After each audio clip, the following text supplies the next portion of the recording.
meus amigos, boa noite. Hoje, imaginem, 23 de novembro de 2023. Nós já estamos finalizando o nosso ano. Nosso programa, podcast com Joana de Andes em 30 minutos. Nós já estamos no programa 16º. Quanta honra nós podemos estar junto com vocês.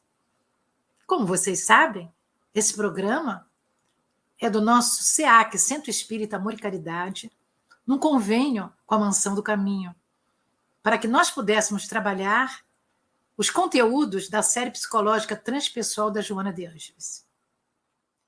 É uma honra nós podermos estar dando um colorido próprio para esta segunda fase que nós estamos no Homem Integral. Fizemos Jesus e Atualidade, o primeiro livro, e agora estamos no segundo livro.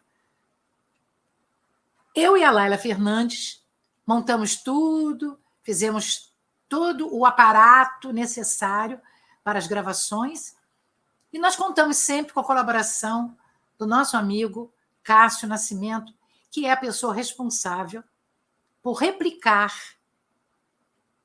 a nossa gravação, ou o nosso estudo, ou a nossa conversa. Então, o nosso programa é quinzenal, de 15 em 15 dias, e se passa sempre às quintas-feiras, às 19 horas, às 7 horas da noite. Então, hoje nós vamos falar do capítulo 8, O Homem perante a Consciência. E a Joana vai nos dizer, antropológica e historicamente, a sobrevivência equilibrada do homem e da sociedade tem sendo sempre vinculada a um mito central, no qual o mito se aurem os valores, a sustentação da sociedade.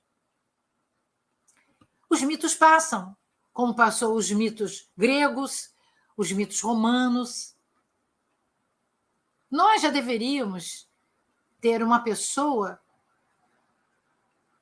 central, que até poderíamos chamar de mito.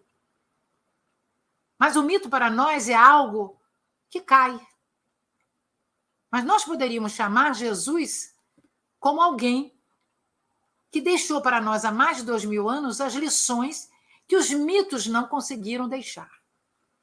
Então a veneranda vai nos dizendo que os mitos passaram e que na atualidade não se tem um mito presente nesse estado atual, em que nós temos carências muito grandes que, de alguma maneira, não se consegue aglutinar as mentes em torno de algo muito prodigioso.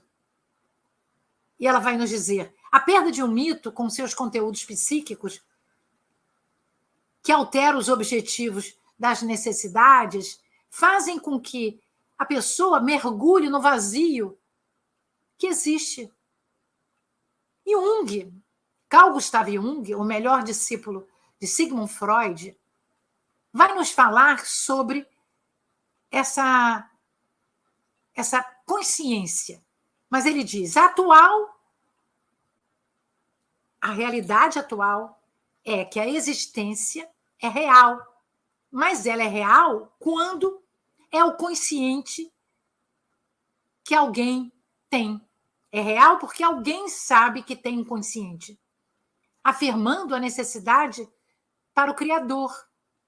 Essa construção, criatura-criador.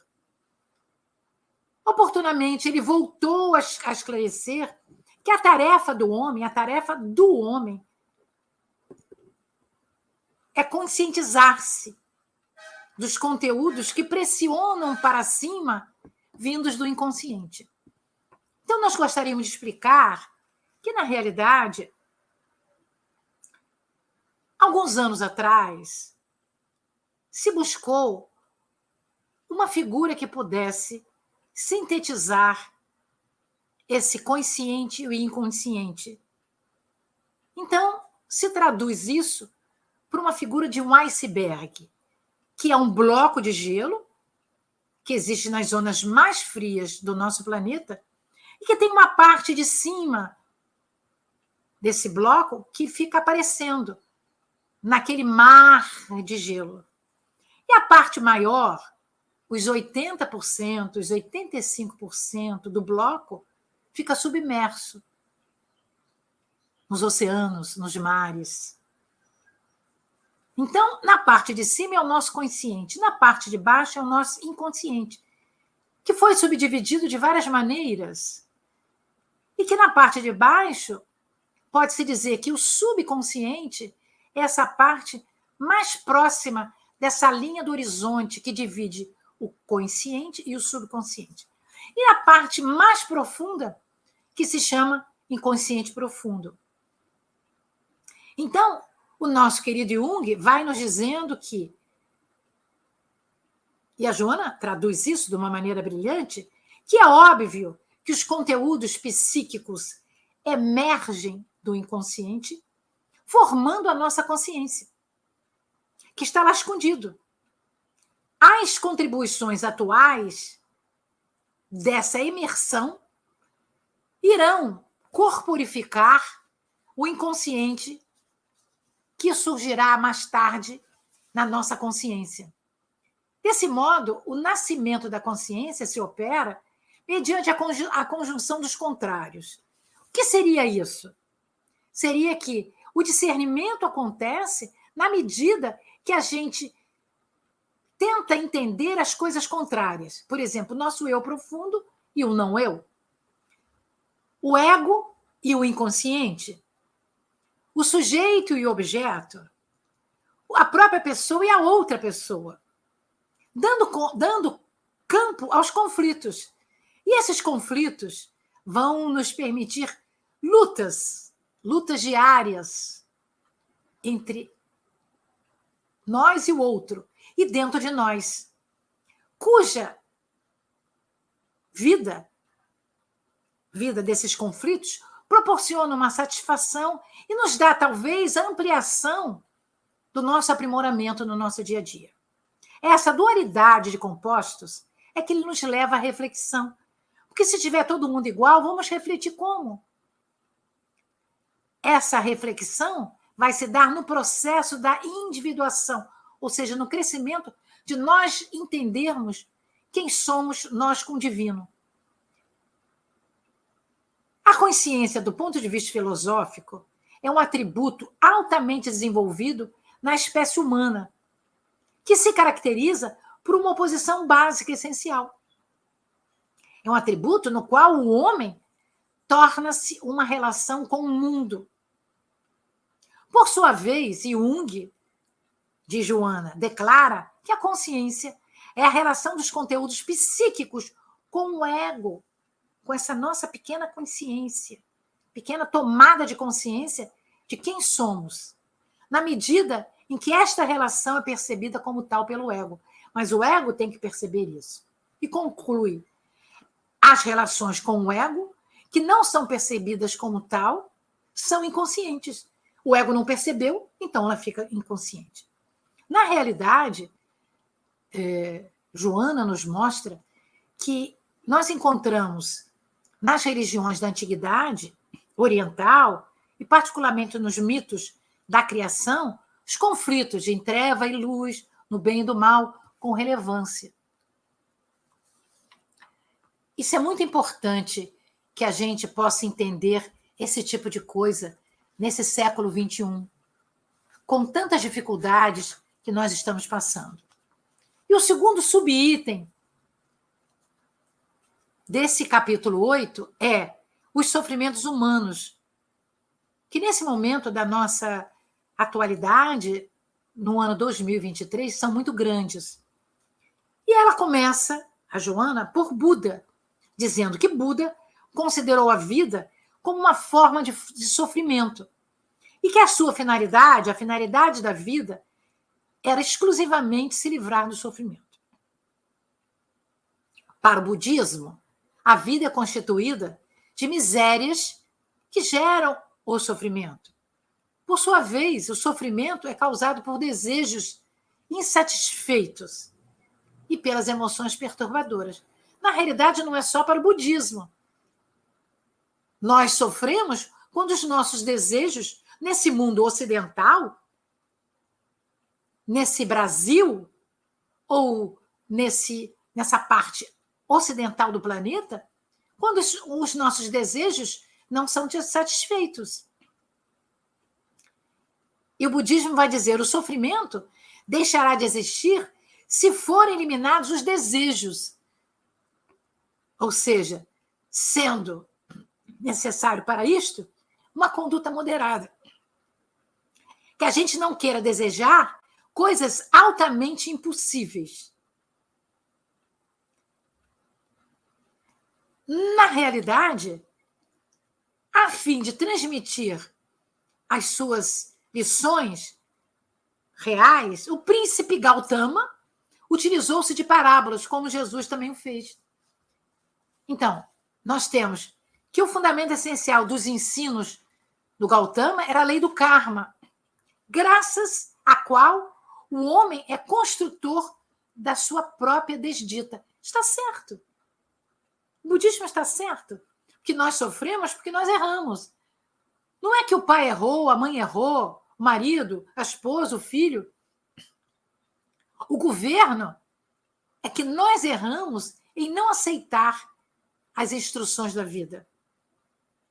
E nós não temos um comportamento adotado perfeitamente lúcido nesse período da existência corporal.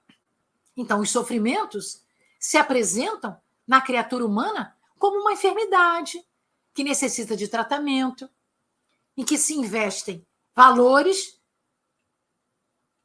médicos, psicológicos, para que essas enfermidades possam ser debeladas. Desse modo, o sofrimento pode decorrer de um desgosto orgânico. E as doenças hoje campeiam.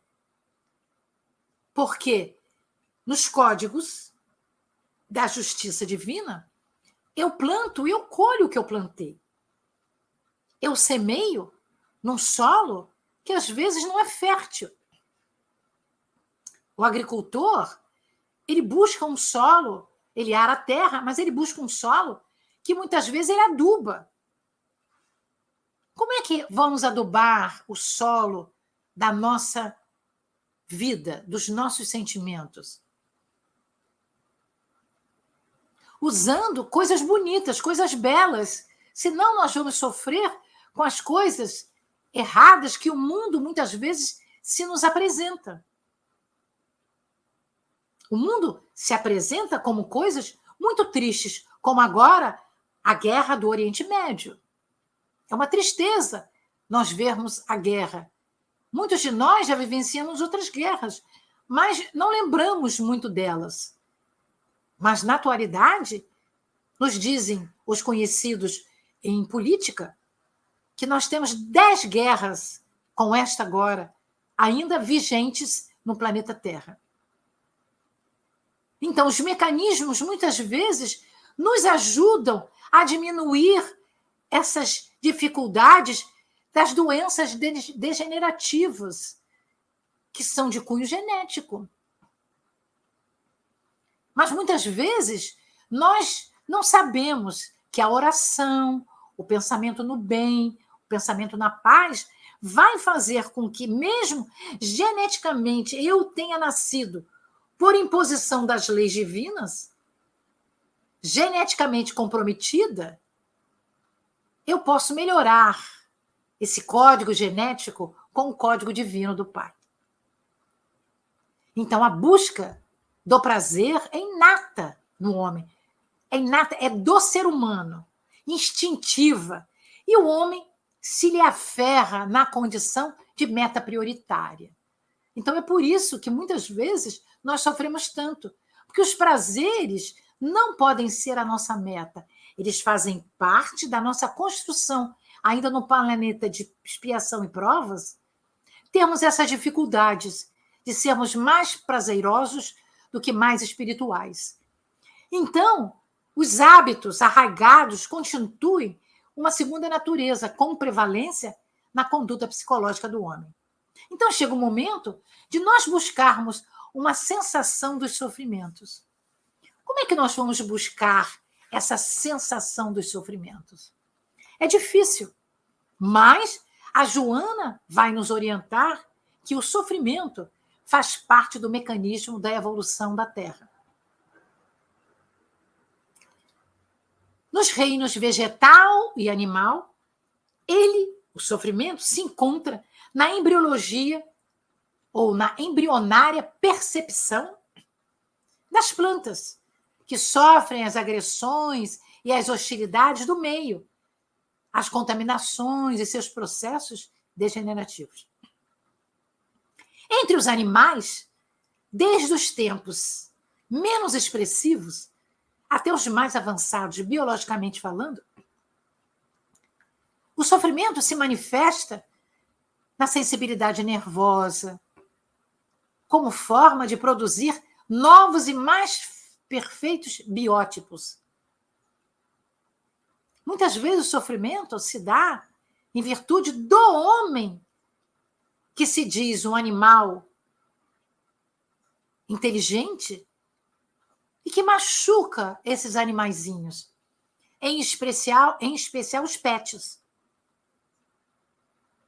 Então, no reino animal, há que haver uma harmonia das formas para que as outras linhagens sejam mais bem constituídas, como nós temos, em especial nos cães, hoje, nas vacas, hoje no campo, né? Na pecuária, nós temos o aprimoramento das espécies dos animais. E ela termina para nós, a superação do sofrimento é, sem dúvida, o grave desafio da existência humana, que a todos nós cumpre conseguir.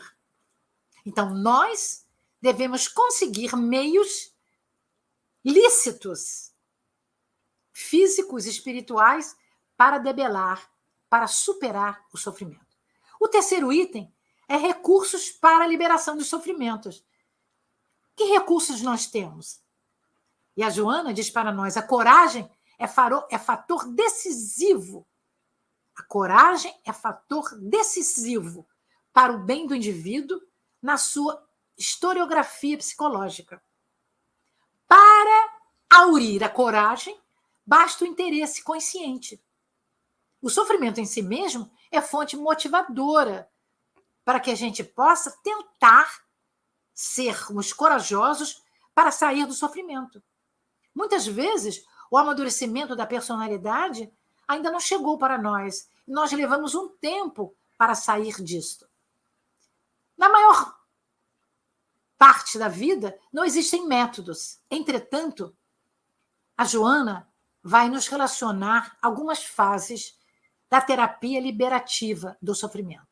Então, a primeira, eu vou ler aqui para vocês, é considerar todos os indivíduos como dignos de ser amados e tomar por modelo alguém que o ama e se lhe dedica, por isso mesmo, credor de receber todo o afeto. Então, a Joana está nos dizendo que nós vamos olhar alguém.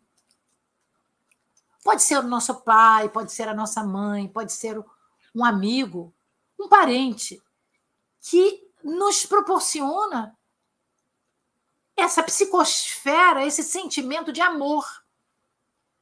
Esse sentimento sem apego e sem interesse, gerador de emoções perturbadoras, desarma o indivíduo das suas ansiedades.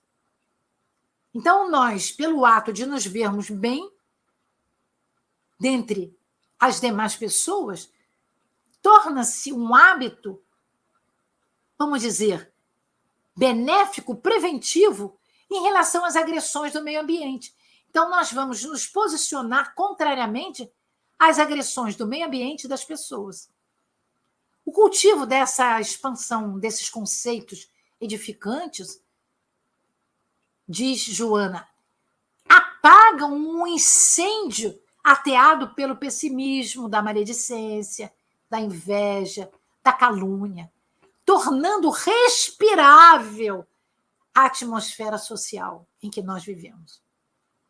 O segundo item, ela vai dizer: identificar e estimular os traços de bondade do caráter alheio.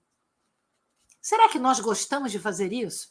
Olhar a pessoa e tentar descobrir nela os atos de bondade, ou nós já olhamos e intimamente temos uma falta de empatia com ela? Então, a veneranda vai dizer para nós: não há solo, por mais ruim que tratado não se torne bom. Em todo sentimento existem terras férteis para a bondade, mesmo quando cobertos de sarças e pedregulhos. Então, na nossa querida parábola, né, do semeador, nós encontramos a semeadura em vários tipos de solo. Solo pedregoso, que não tem como você ter uma bela colheita. Solo com sarças, com elementos da natureza, seja micróbios, seja vírus. Solo em que está na beira do caminho, as pessoas vão pegar aquelas flores, aquelas sementes que nós colocamos lá. E ela vai dizendo: os indivíduos que se notabilizaram pela maldade na vida, eles muitas vezes vão ser privados desse circuito social, da bondade das pessoas. E fica muito difícil uma pessoa que se apresenta muito ruim perante a sociedade ter amigos reais.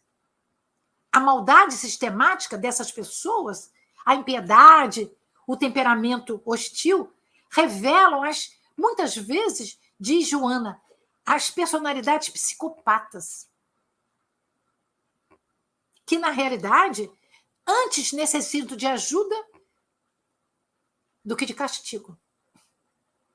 A bondade neles, latente, aguarda o momento de manifestar-se como solo.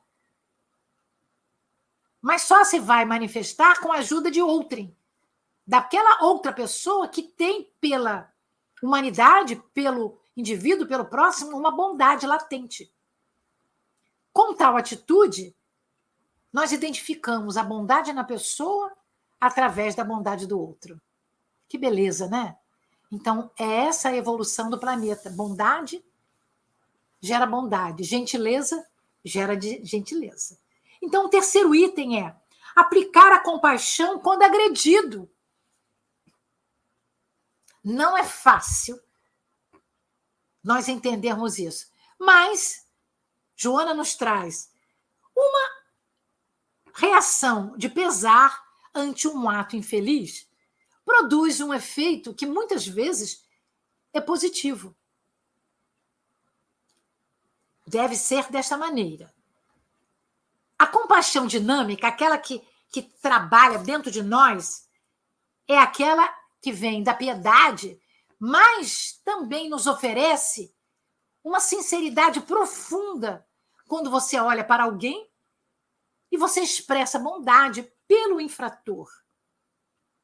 Você se enriquece porque dentro de você gera um circuito bondoso e os neurotransmissores do nosso psiquismo,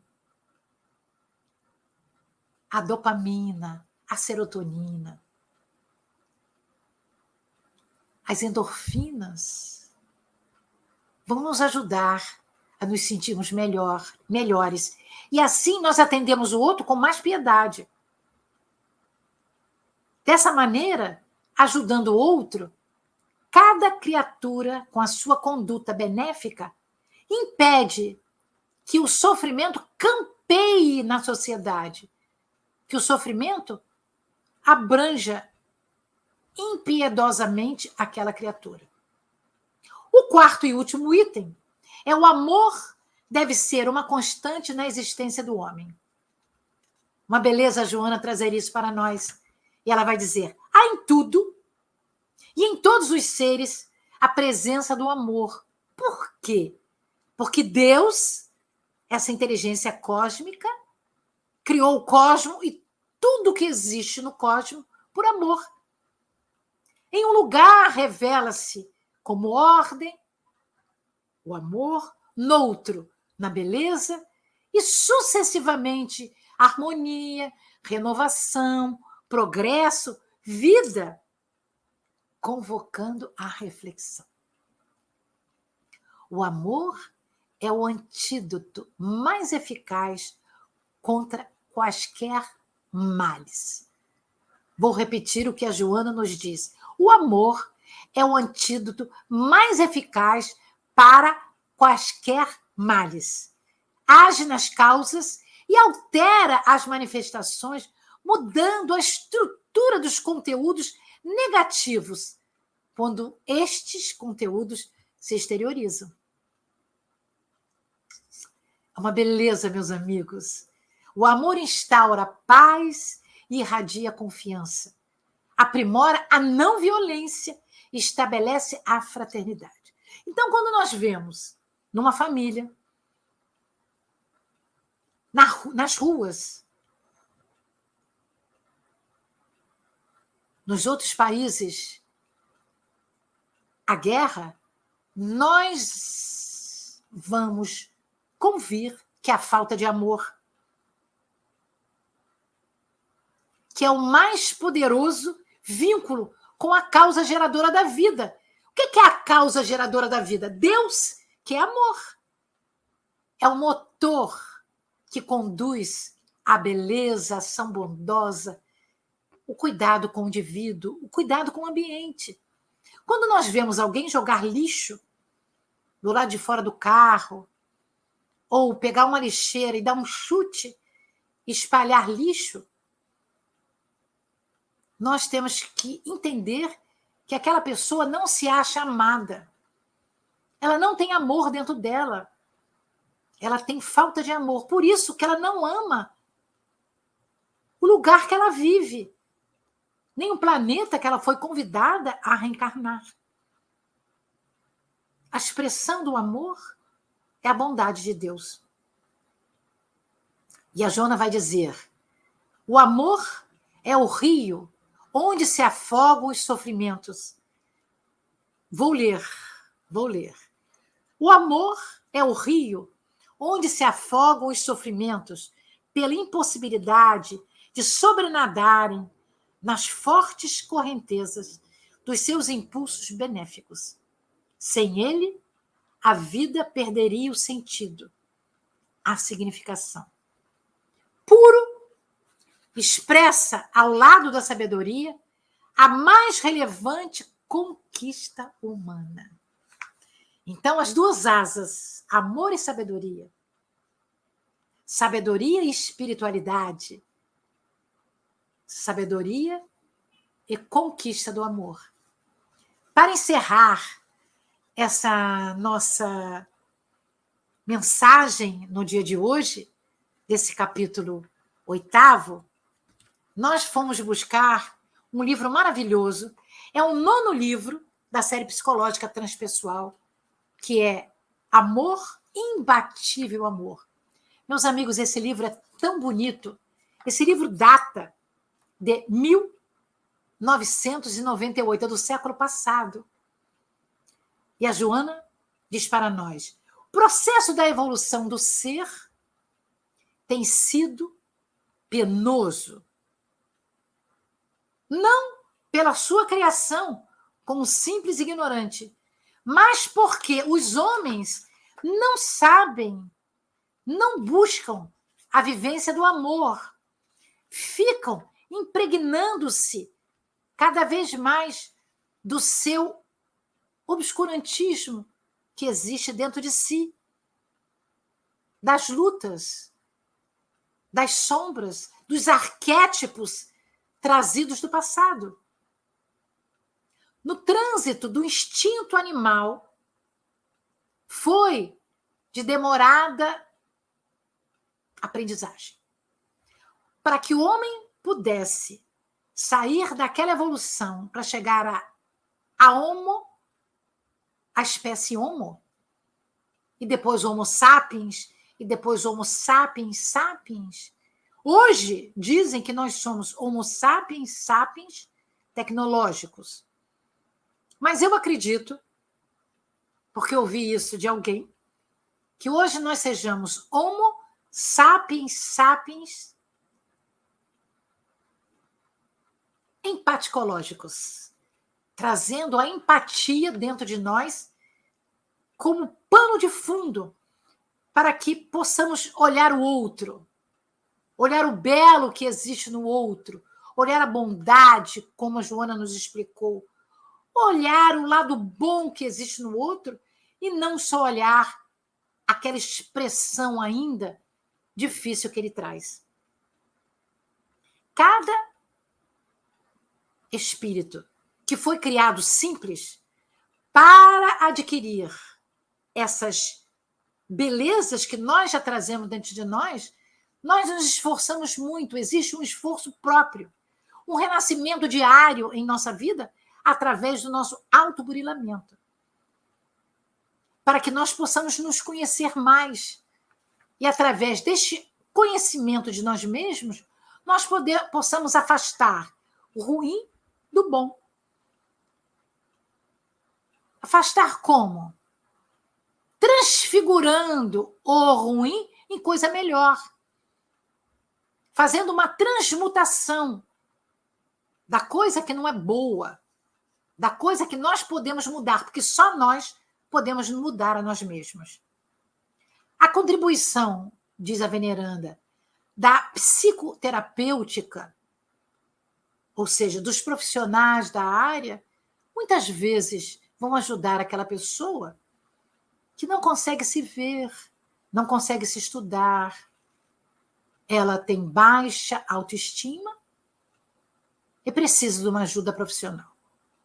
Entretanto, nós aprendemos no Evangelho de Jesus que a oração, a meditação, vai nos levar a planos verticais, superiores, nos deixando sair da nossa horizontalidade, buscando os altiplanos da vida, esses amigos espirituais, esses espíritos que nos amam e que velam por nós, vão nos ajudar a entender as nossas dificuldades.